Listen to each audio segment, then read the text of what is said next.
Hello, everyone, and thank you for joining us. My name is Cherise, and I am a board member here at Nami, Maryland. I will be your moderator for today's webinar. More than 19 million U.S. adults, nearly 8% of the population, have had at least one major depressive episode in the past year. People of all ages, all racial, ethnic, and socioeconomic backgrounds experience depression, but it does affect some groups more than others.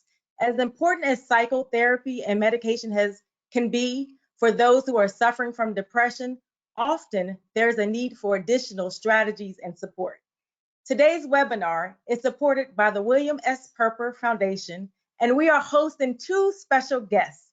Dr. Dan Hale and Reverend Yerby-Hammack will offer valuable suggestions based on both their professional and personal experiences with depression.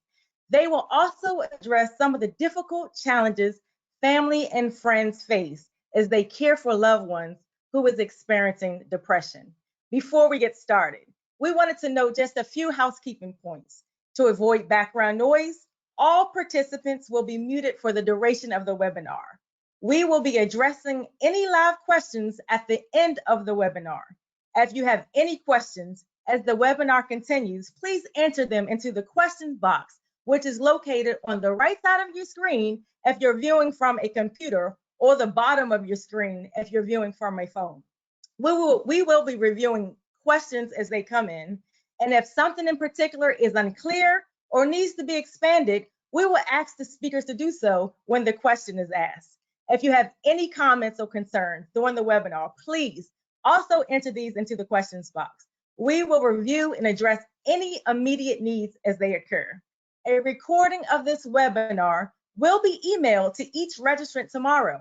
The recording will also be available on our website at Nami, www.namimaryland.org, for any individuals that are unable to register. Continuing education units are not available for today's webinar. A certificate of attendance will, however, be sent to each registered participant tomorrow afternoon. After the webinar today, you'll be asked to complete a short survey on the aspects of this webinar that you feel were helpful, that could be improved, and what you would like to see in future webinars. Each person that completes the survey will be entered to attend, or will be entered into a drawing for a $25 Amazon gift card. Yay! This is only one webinar in a series of educational webinars that Nami Maryland plans to host. We ask that you please fill out this survey and let us know how Nami Maryland can best support you during this time. So now I'd like to introduce and welcome our speakers for today's webinar, Reverend Yerby-Hammack and Dr. Dan Hale. Reverend Yerby-Hammack has been preaching since 1994. She is the founder for Wind of Change Ministries Incorporated, a ministry for women, and the executive pastor for the City of Abraham Church and Ministries. She holds a certificate of religious studies, a bachelor's degree in theology from the Eastern Maryland Theological Seminary, and has completed several programs to further her studies through the Johns Hopkins Medical Center. Reverend Yerby-Hammack has served in churches across the country in a variety of capacities in organizations such as hospitals and prisons and jails and shelters. She is a pastor, a preacher, a teacher, an administrator, and an author. Her book, Flying with One Wing, God's Grace in Our Times of Adversity, was published in 2018 as a personal, transparent account on what mental illness can look like, or can often look like. It is a voice for the voiceless, hope for the hopeless, and encouragement for all those dealing with mental illness. Her testimony has been used to minister in the area of mental health to help reduce stigma, raise awareness, and push for advocacy within the church community. Dr. Dan Hale, a special advisor to the president of Johns Hopkins Bayview Medical Center and director of the Healthy Community Partnership. He is also an assistant professor at Johns Hopkins University of Medicine, with appointments in the Department of Psychiatry and Behavioral Sciences and the Division of Geriatric Medicine and Gerontology. Prior to assuming his position at Johns Hopkins Bayview in 2011, Dr. Hale was professor of clinical psychology at Stetson University. He is the author of several books, including Depression, Out of the Darkness and Into the Light. In 2016, he was named Mental Health Professional of the Year by Nami Metropolitan Baltimore. And in 2018, he received the Maryland Foundation for Psychiatry Anti-Stigma Advocacy Prize.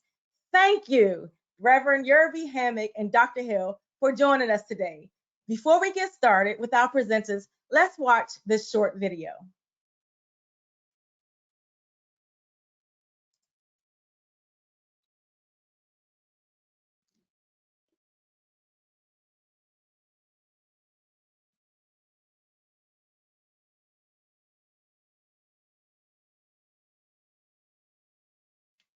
All right. Can we play the video, please? Dr. Hale, go ahead and get started. The video is in your PowerPoint. Okay, thank you. So, thank you, Cherise, for the introduction, and for all that you and your fellow board members and staff at Nami Maryland do.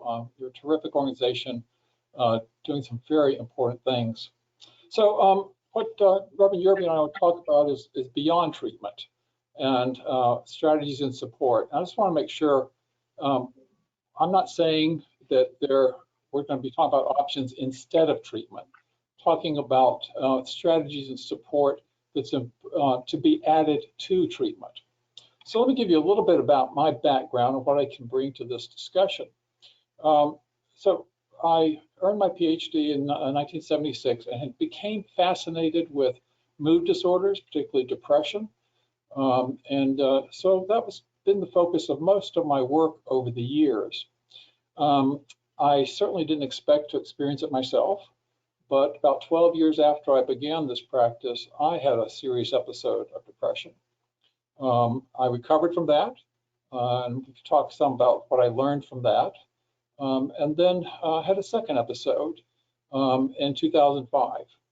And then so the worst part of my experience has been losing a daughter to depression, who died by suicide in 2013. As an honor of her, much of the work I do is in honor of her. We have just a 3-minute or so video that will introduce you to this person who was so key in my life.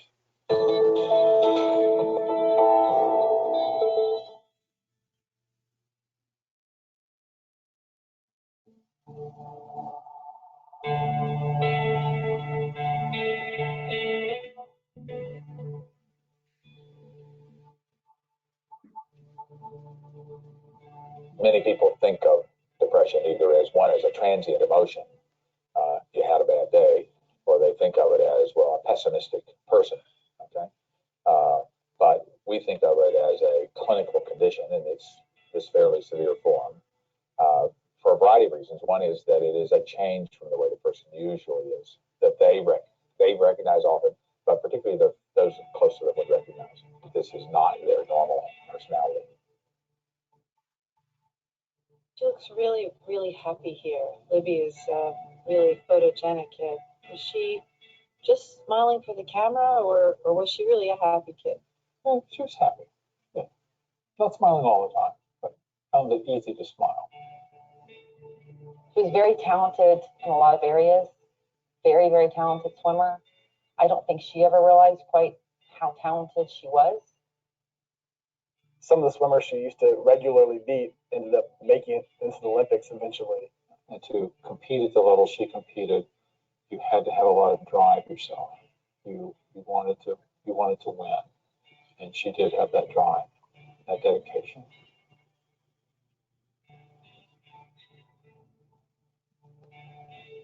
So this was taken in June of 2012, just 3 months before she had a very serious suicide. On September 18th, 2012, my daughter, Libby, at age 36, made a serious attempt to take her life. For 4 months, she was kept alive by ventilator as her family and friends watched and waited and prayed for a miracle. But on January 14th, 2013, she succumbed to her injuries and passed away. We couldn't save Libby, but we hope her story might save others.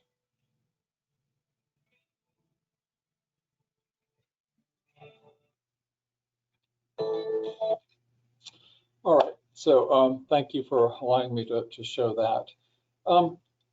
As I said at the beginning, I'm a big believer in treatment, in terms of medical treatment and psychological treatment.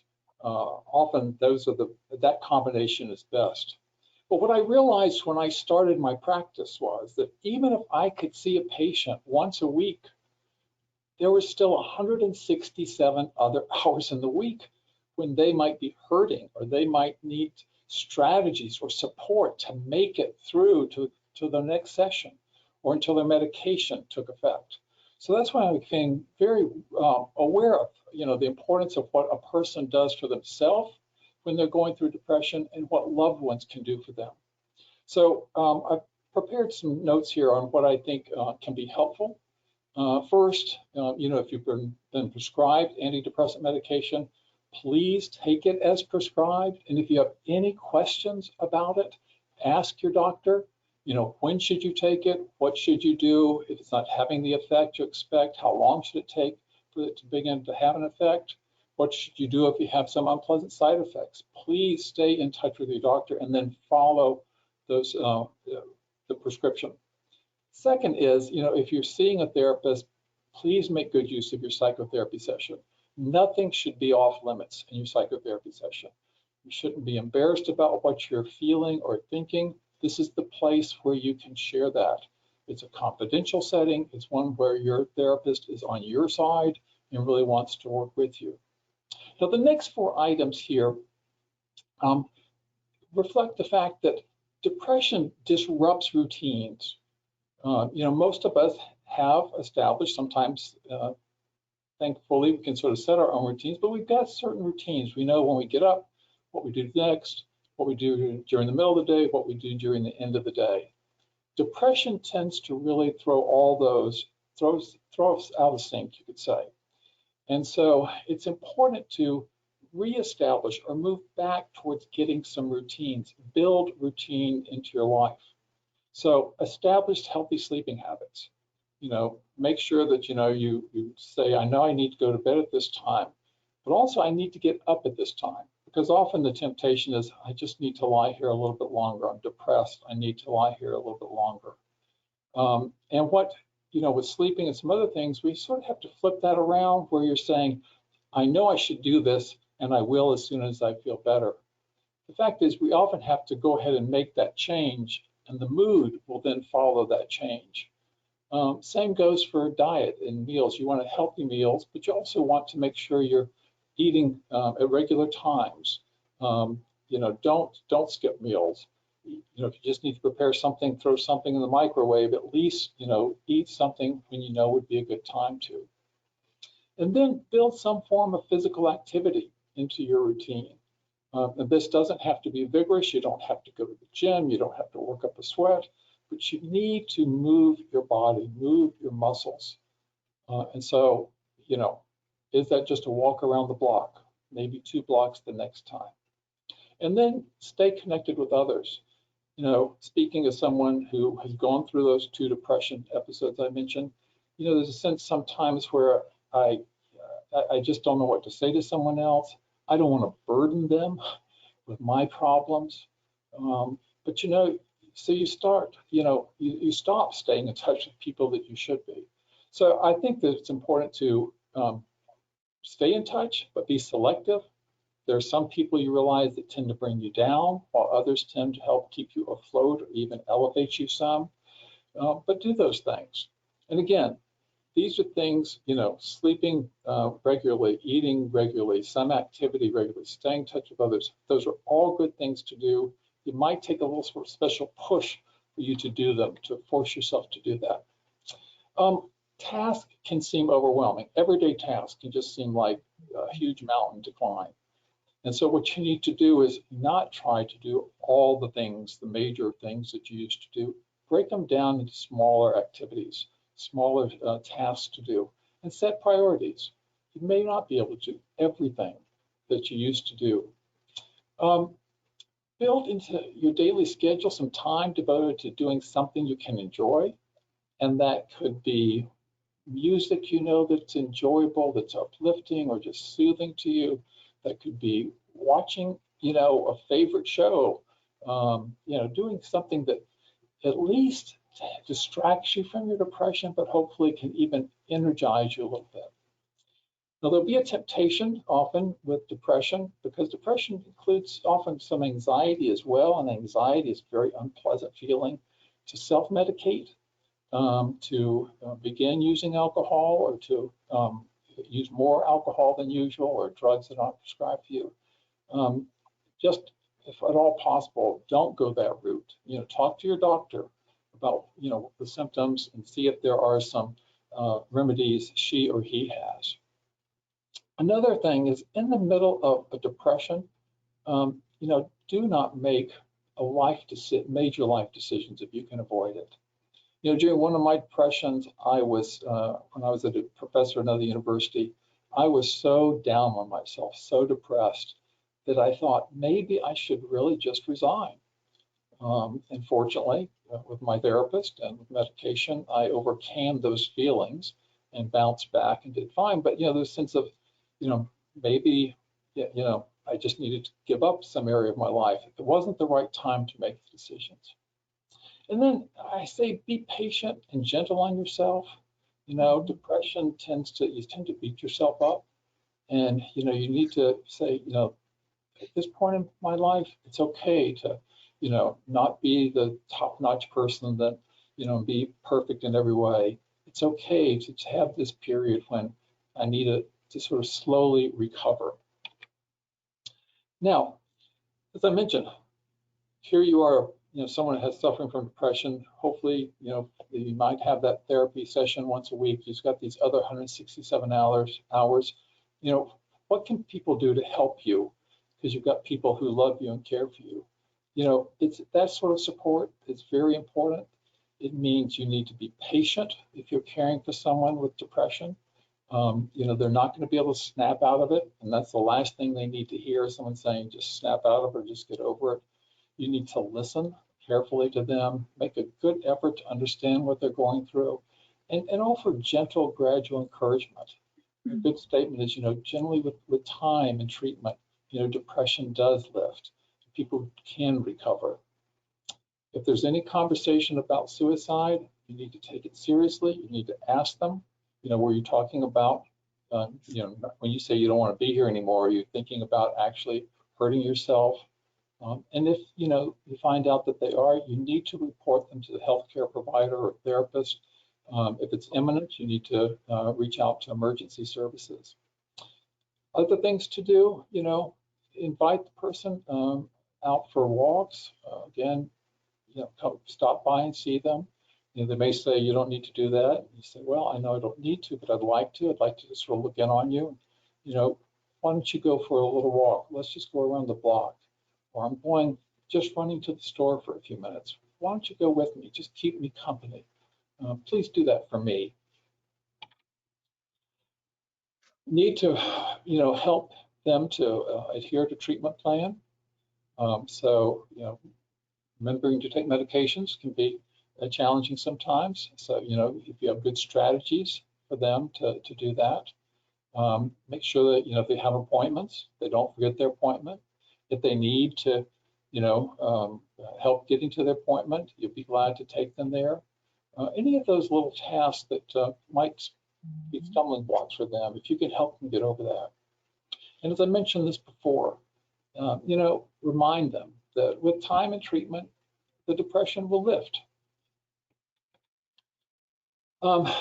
Also suggest, and of course people here today joining us on this call are doing this, you need to educate yourself about depression and the treatments being recommended.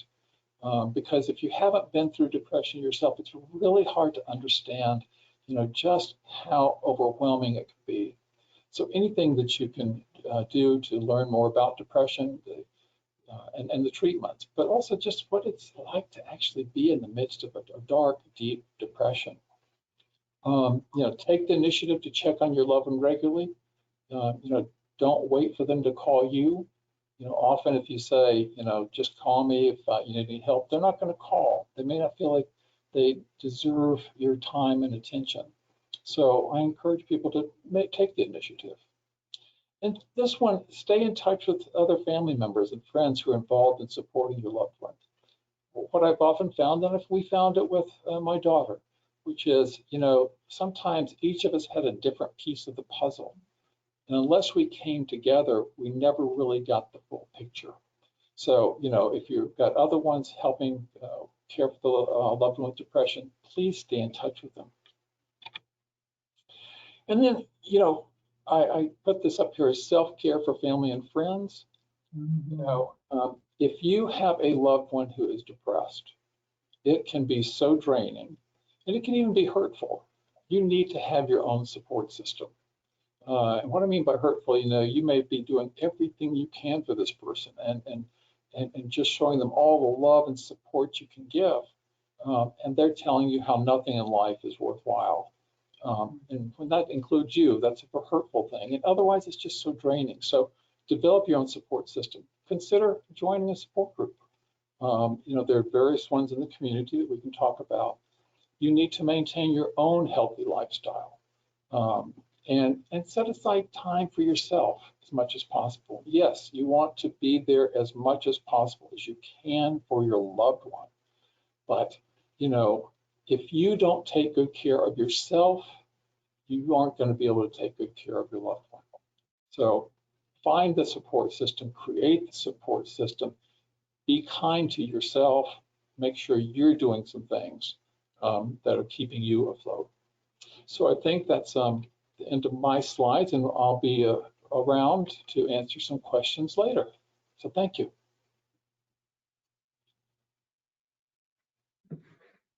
Thank you very much, Dr. Hale. And thank you so much for sharing such a beautiful, beautiful, beautiful, impactful, and powerful video of your daughter. Thank you so much. Reverend Yerby, you're up.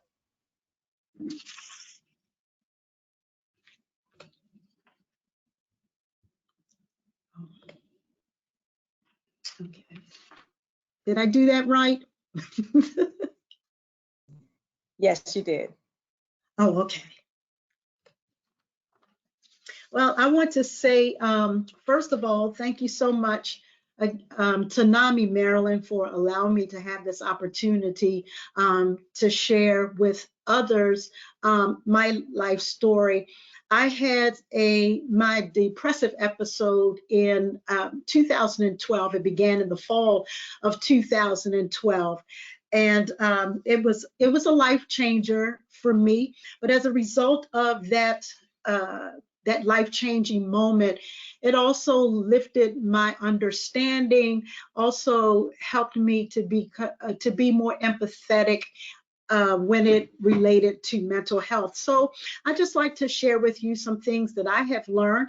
Many of the things that I will say are just duplicates of what Dr. Hale has said, and he has so adequately mentioned them, so I won't rehash anything, but you will see those things on the screen. So think about your life. Do you see your life as do you see the glass as half empty or half full? Now, by nature, I tend to see the glass as half empty. I have a tendency to worry or dread. That's my normal thing. I go to the dark side. And so it's important for me to be intentional about what I think about, who I surround myself with, and what I listen to. So with that said, I think it's very important that we don't ignore our feelings. We need to address the question, how am I feeling today, really? Don't try to put your feeling under the rug. Don't try to ignore it. Don't try to make it something that it's not. To me, the one of the first steps in order to help live a life and thrive in life is really just to identify what really is going on with me. When I was in the mental health facility dealing with my depressive episode, I didn't want to look deeply at myself. I wanted to ignore those things. CBT was something that I didn't want any parts of because it required that I would look at the things that made me fearful, look at the things that made me sad. And so I think if we really look at our feelings each day and just try to understand how I really am feeling today, it will help us to address whatever needs might need to address, and it will give us a better understanding of who we are. Physically, as Dr. Hale mentioned, eating regular meals, healthy meals, they definitely help us. Also, when I was in a depressive mood, I didn't want to eat. I had no desire to eat. And with the help of the medication and the therapy I was receiving, I regained that ability. So I got to the point where I could enjoy my food again.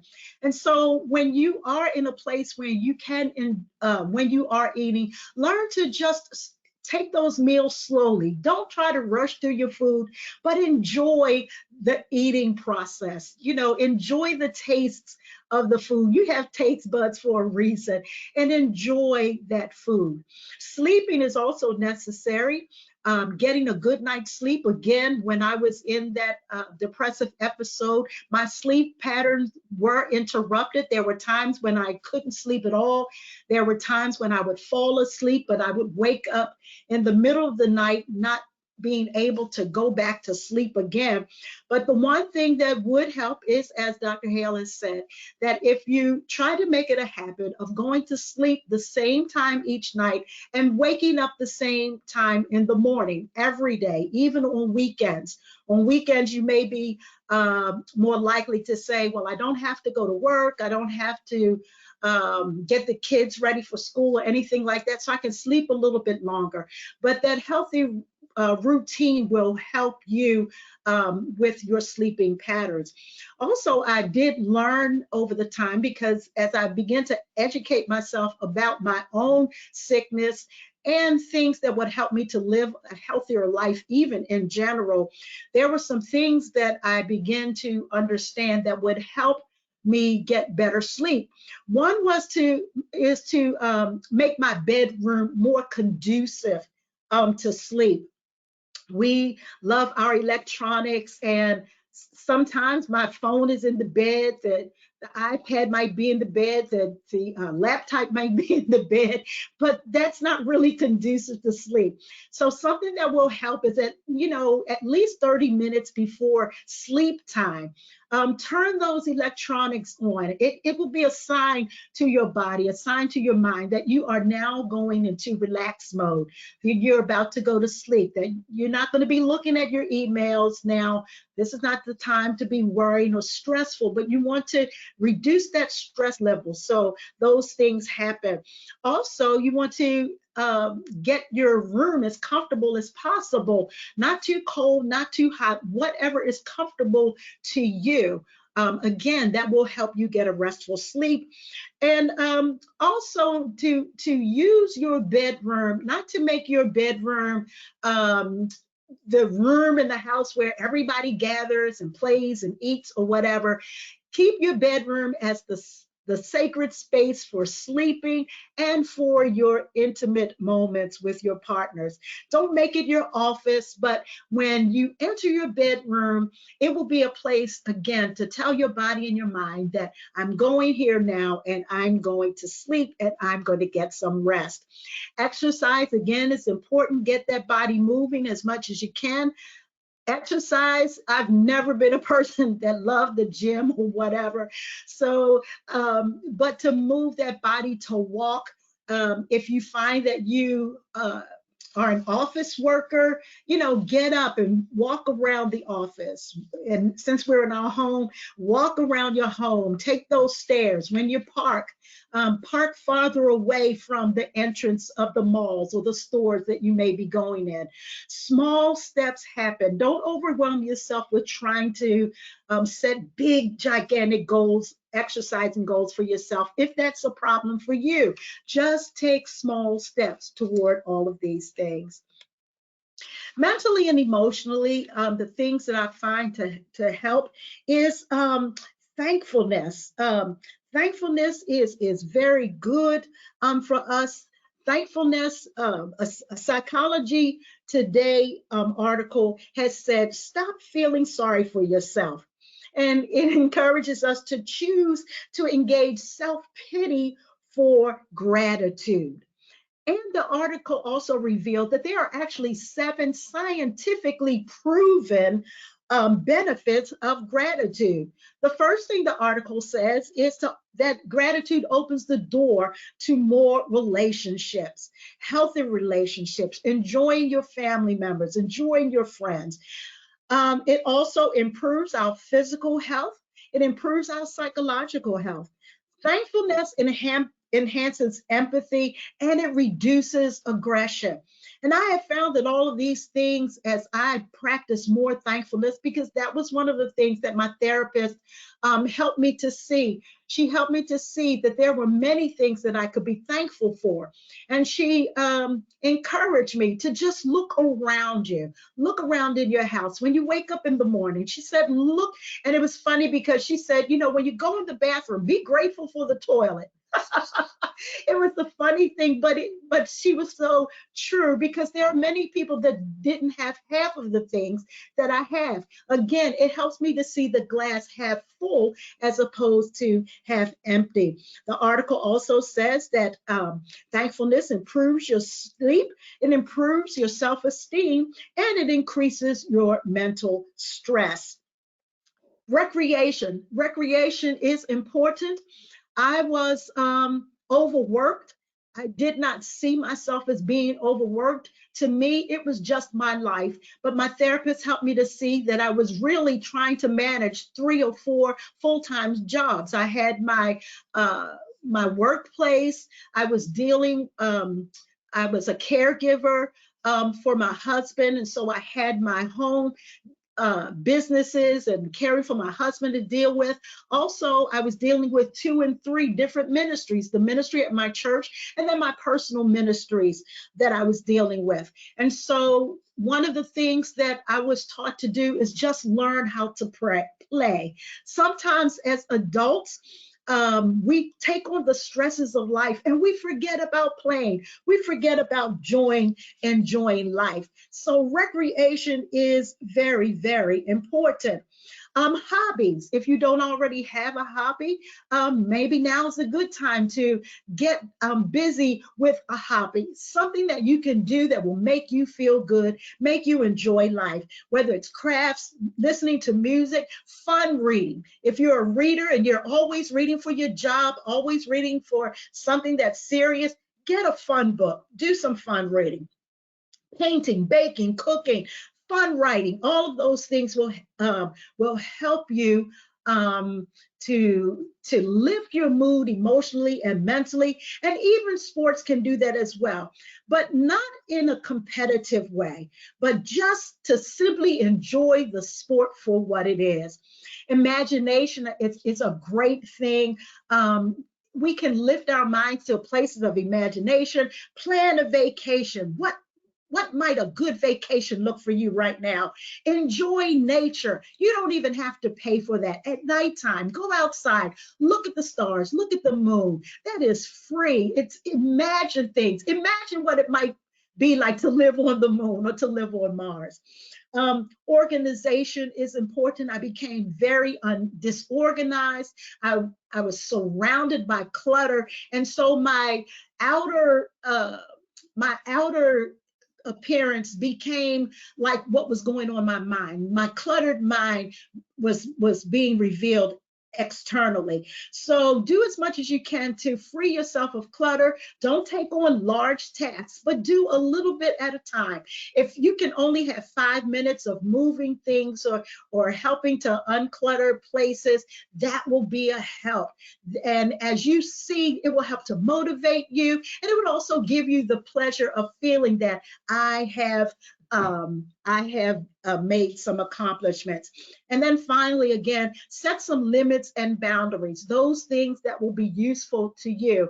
Now, I want to introduce these two young ladies on the screen. These are my nieces. Ariel is the one bending over, and then that's Brielle, who is squatting. They are my twins, my great nieces, twins who were born while I was in my depressive episode. And they became a joyous place to me. Just being able to see them and experience them as babies gave me so much joy and helped me mentally and emotionally. So enjoy the children in your life and enjoy your family.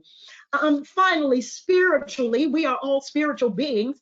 And so inspirational faith affirmations are very helpful to you to help you remember. If you're anything like me, I put things around me where I can see them, on a mirror, on my dresser. I make little pictures or things to put them in frames, those things that speak to me inspirationally, or faith affirmations.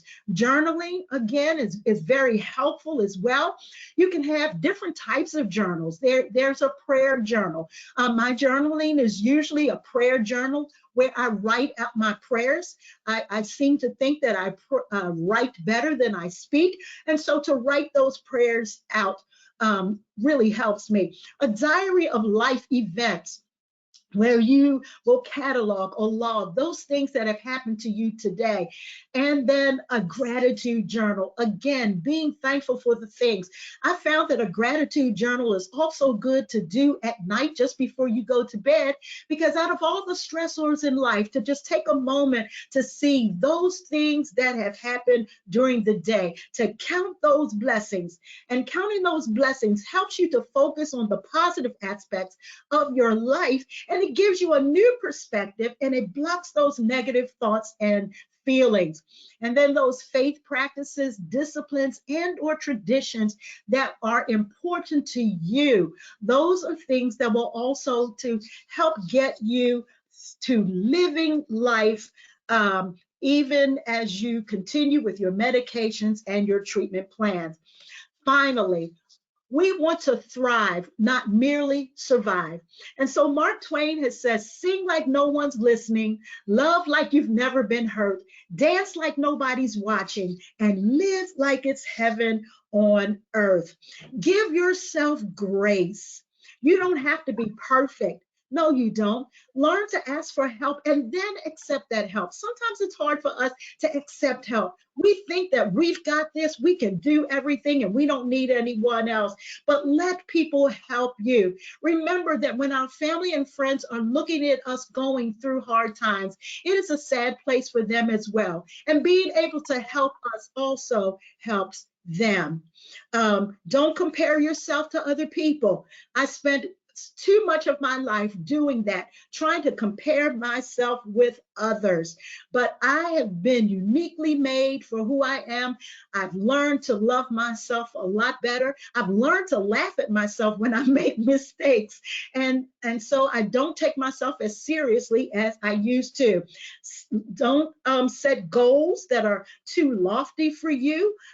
Remember, keep things as less stressful as you can, and learn to enjoy the little things in life. Sometimes the big things won't happen, but we are always surrounded by the little things in life. And so finally, I'd just like to say that I'm still under construction. I am a work in progress. Every day is a new day, and I receive brand new mercies with each new day. I am loved. I can give love. Days are not always great, but I believe that better days are always ahead. So I must stay in today and not worry about tomorrow. I must be content where I am and not fret about what might happen. It's not always easy, but I'm never alone. For God is with me, and He's given me family, friends, and others to help get me through life. And you have the same opportunities. This is not just my story, but this is your story too. Wow. Wow, wow, wow. Thank you so much. Very, very powerful. Thank you so much. Thank you, Reverend Yerby-Hammack and Dr. Hale, for providing such great information during this time of need, and also for sharing with us your very personal stories. Thank you. Very powerful, very powerful. So now we'd like to open up our webinar, the webinar now for live questions that you may have. Remember that every participant will stay muted to avoid background noise, but you can type your questions into the box at the right hand of your screen at viewing from your computer, or at the bottom of your screen at viewing from your phone. If you have any questions that you'd like to ask, or if you have a comment about the webinar today, please enter these into the questions box now. If we do not have time to answer each question today, we will provide our contact information at the end of the webinar for anyone who may wish to reach us. So with that said, we do have several questions, so we can get started on that. Let's get started with our first question. And I believe this question is directed to you, Dr. Yerby. Are you concerned that you might experience a third episode of depression? In the beginning, I was really concerned that I might have another episode of depression. Actually, my family has a history of depression. Some diagnosed, some not diagnosed. I also have a family history of substance use in my family and anxiety in my family. But the more I have stayed up on my treatment plan, that's something very important. I believe Dr. Hale made mention of that. Don't stop your treatment plan. And so I faithfully take my medication every day. I see my therapist as she thinks that I need to. And as much as possible, I try to practice these things. Now, I mentioned I'm not a real physical person. So the things I do the best are the spiritual helps and the mental and emotional helps, but they really will help get this. And also remember that this is a process. It's a process. All right, thank you. Dr. Hale, what did you learn from the challenges you faced trying to care for your daughter? Yes. First, can you hear me okay? Yes. Okay. Mm-hmm. I think the one I sort of mentioned was, so Libby, my daughter, had 4 people who just cared about, many more, but 4 family members that really just were so concerned about her. But here I was in Maryland. My son was in Nashville. My daughter was in Charlotte, and Libby was in Florida. And I have to acknowledge, we did not stay in as close a touch as we should have. And we didn't, we often took what she said at face value, not realizing that she wanted us to be proud of her. She, didn't want us to think that she was doing poorly. And so too often we didn't go far enough with our questions and then sharing what we found with each other.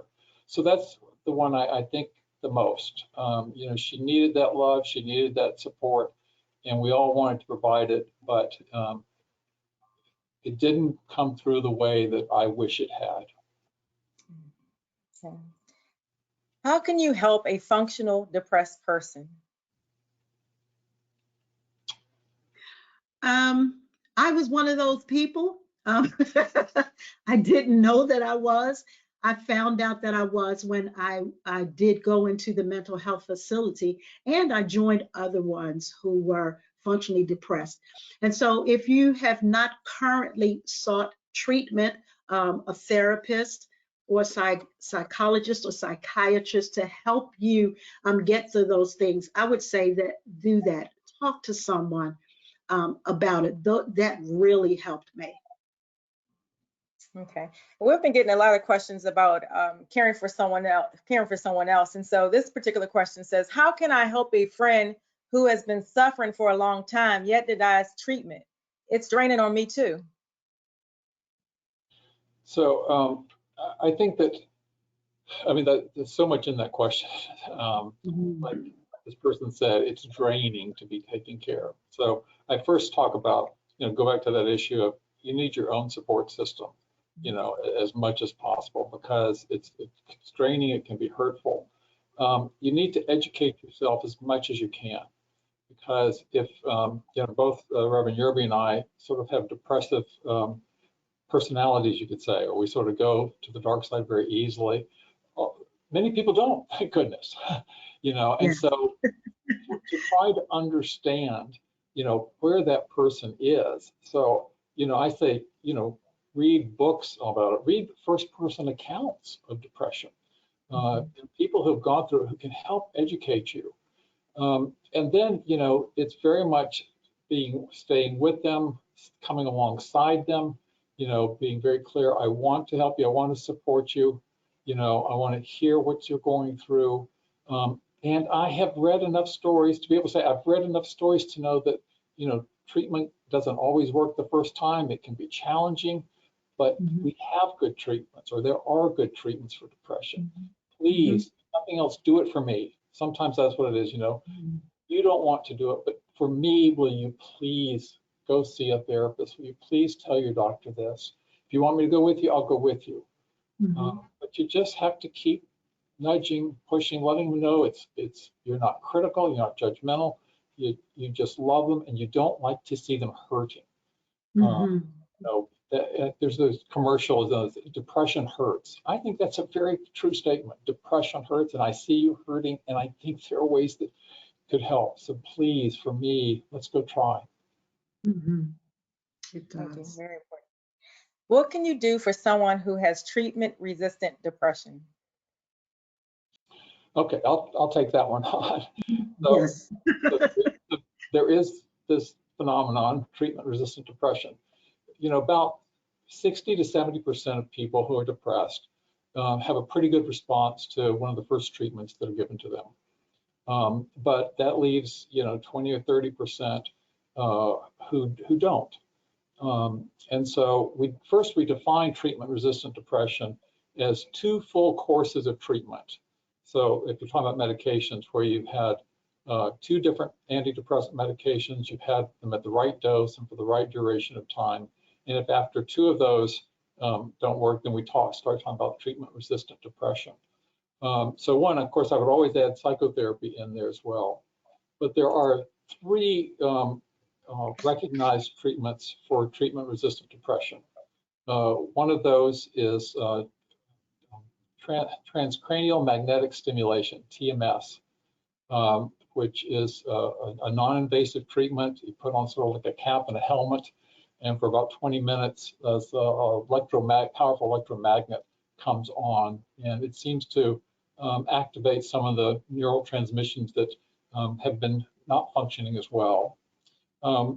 There's a new medication, and it's the first truly new antidepressant medication that we've had in a long time. It's called ketamine, or S-ketamine. So ketamine is given by infusion through infusion. It has to be done in a clinic, of course, since it's an infusion therapy. S-ketamine is done by nasal spray, but it also has to be done in a clinic. There's certain reasons for that. So the medication goes to the clinic, you have to be there, so forth, and there's some various guidelines that have to be followed.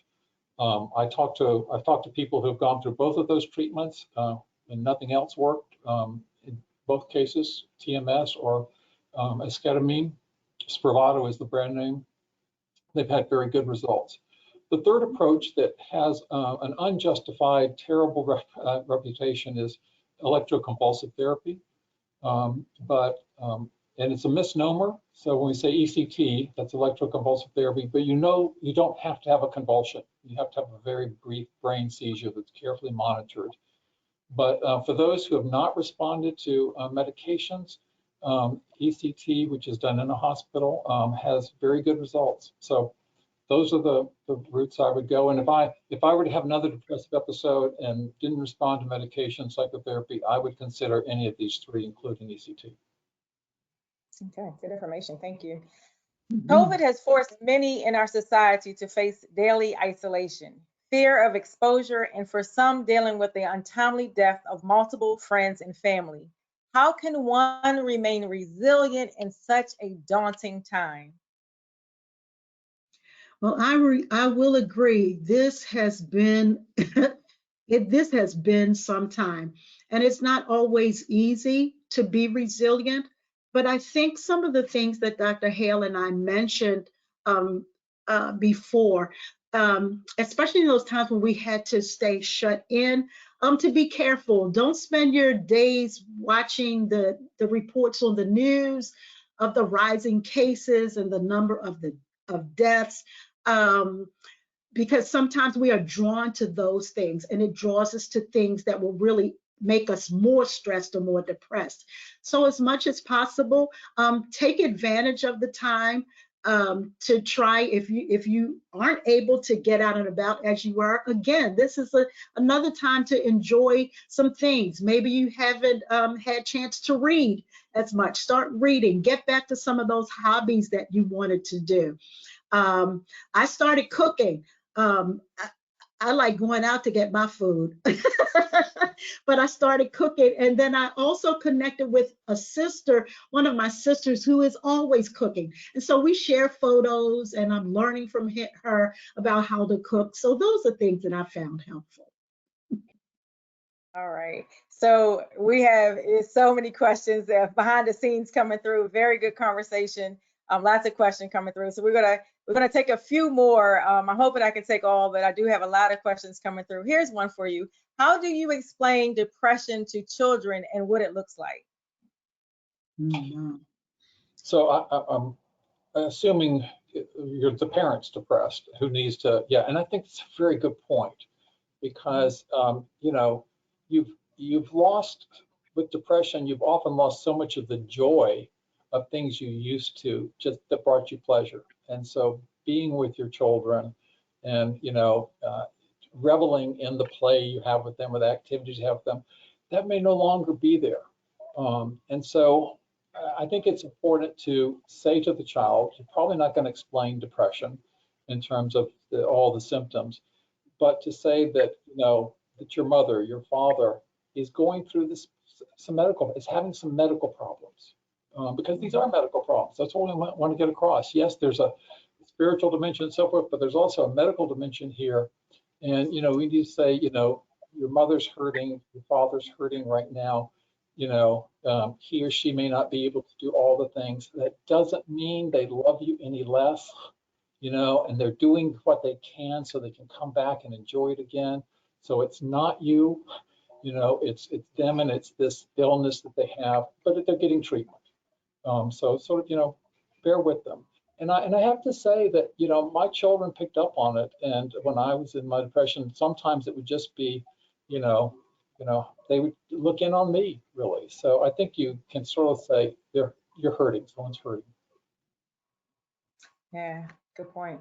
How do you educate a teenager about his, her, them diagnosis of depression?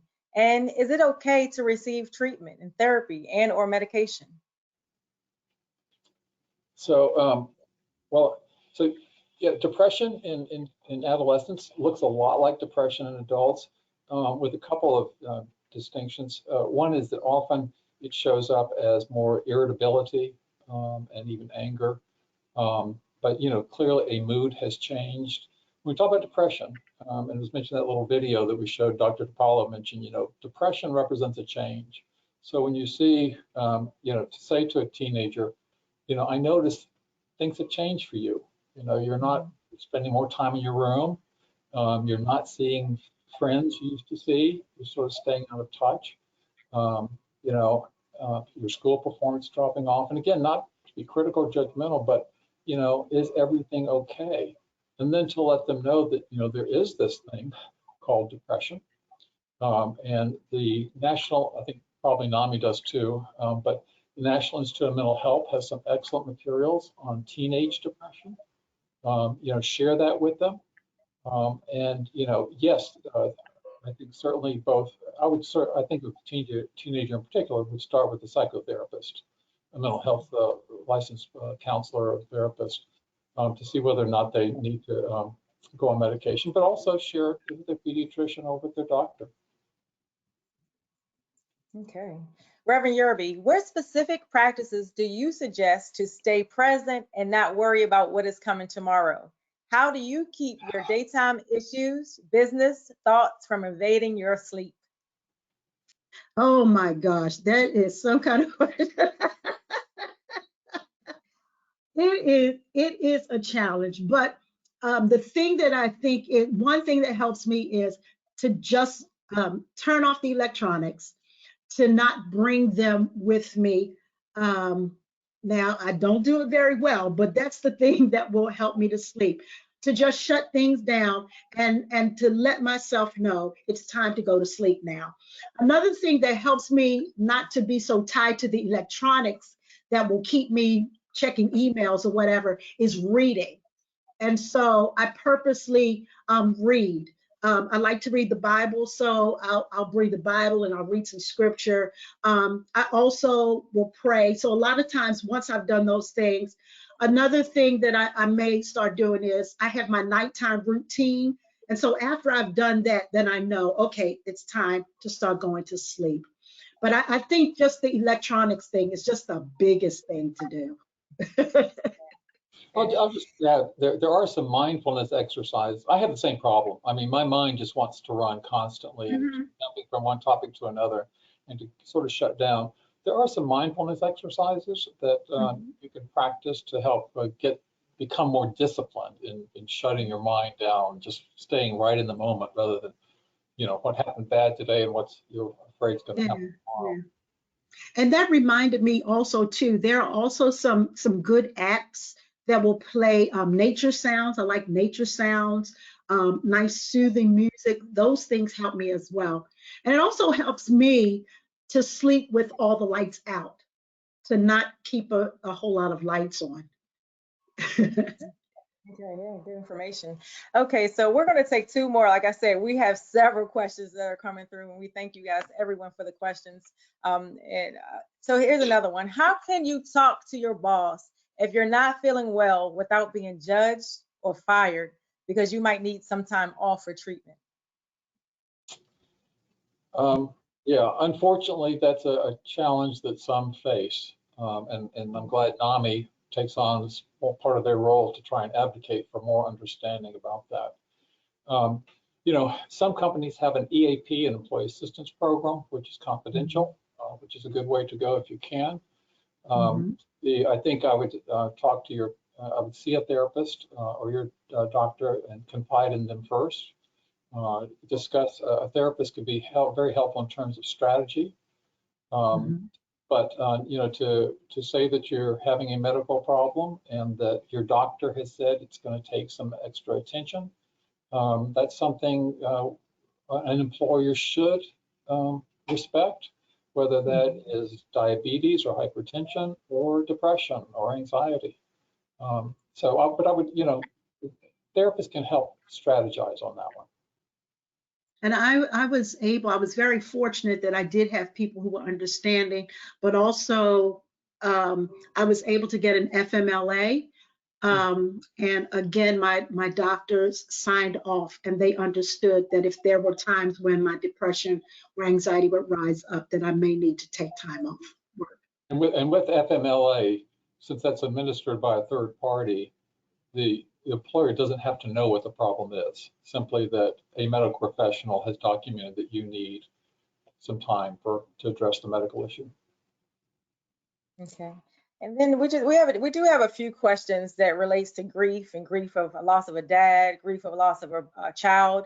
Can you talk to us about that and as it relates to depression and coping with that? Yeah, Reverend Yerby, I think you probably have a considerable experience in that area. I do. Actually, it was almost 2 years exactly to the day that I came home and found that my husband had passed away in our home. And so I was able to rely on the strategies that I had learned previously in that episode. One thing again is just understand that you have people with you. Don't try to go through this by yourself. Lean on your family, lean on those friends to help get you through that grief and loss. And understand that grief is a process. It's not going to go away overnight. So again, give yourself grace. Let the tears fall. Tears are cleansing and tears are helpful. So let those tears fall. Continue to try to do the best you can with your self-care, with your getting sleep as best you can, and also eating as best you can. Those things are also very, very important. All right. Thank you. Thank you again, Dr. Yerby-Hammack, and thank you, Dr. Hale. Thank you for helping us and teaching us to thrive and not just survive. And thank you, everyone, for joining us today. This webinar has been recorded and will be emailed to registrants tomorrow. The webinar will also be uploaded to our website at www.namimaryland.org for any individuals who are unable to register for the webinar today. We hope that this webinar has been helpful for you this afternoon. At the end of the webinar today, you'll be asked to complete a short survey on the aspects of this webinar that you felt were helpful, could be improved, and what you would like to see in future webinars. Each person that completes the survey will be entered into a drawing to win a $25 Amazon gift card. This is only one webinar in a series of educational webinars that Nami Maryland plans to host. This survey will help determine how Nami Maryland can best support you during this time. By being an attendee of this webinar, you are also invited to join us for our Nami Walks Your Way Maryland campaign. Nami Walks is the nation's largest and most successful mental health awareness and fundraising campaign. There are many ways you can make a difference in Nami Walks: as a sponsor, a team captain, a team member, or individual participant. However you participate, you'll be joining a national movement to reduce stigma, spread awareness, and support NAMI's mission here in our state. You can join now for free at www.namiwalks.org/Maryland. We wish you all a safe and healthy rest of your week, and please do not hesitate to reach out to us through our website or by phone at 410-884-8691 should you need additional assistance, resources, or any support. We hope you have a great day. Thank you, everyone. Goodbye. Mm-hmm.